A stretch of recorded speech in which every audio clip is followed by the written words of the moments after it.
ამერიკაში ნაფთმსაჯულთა ინსტიტუტი ინგლისიდან დამკვიდრდა. თავიდან ამ ინსტიტუტის ფუნქციონირება ძნელი აღმოჩნდა, რადგანაც ინგლისი ცდილობდა მათ მიერ მიღებულ გადაწყვეტილებებზე ზეგავლენა მოეხდინა.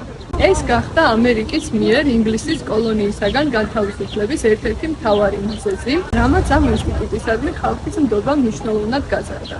სახელმწიფოს მიერ ადგილი რომ არ ქონოდა თვითნებობასა და ძალაუფლების ბოროტად გამოყენებას, ამერიკელებმა ეს ინსტიტუტი კონსტიტუციაშიც კი ასახეს. იმპიჩმენტის გარდა ყველა დანაშაული განიხილება ნაფთმსაჯულების მიერ.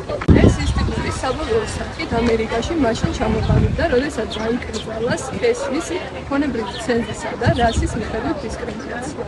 შავკანიანები მართლმსაჯულების განხორციელებაში რეალურად მონაწილეობენ მე-20 საუკუნის 50-იანი წლებიდან. ესეც უზენაესმა სასამართლომ დისკრიმინაციის საფუძველზე გააუქმა მხოლოდ თეთრკანიანი მსაჯულების მიერ გამოტანილი ვერდიქტი. ინგლისში და ამერიკაში არის ნაფთმსაჯულთა კლასიკური მოდელი გავრცელებული, მათ შორის ბევრი მსგავსებაა, თუმცა ასევე გარკვეული განსხვავებებიც. ინგლისში მართალია ნაფთმსაჯულებს გამოაქვთ გამომართლებელი და გამაუწყვნებელი ვერდიქტი, თუმცა სასჯელს მოსამართლე უყალიბებს.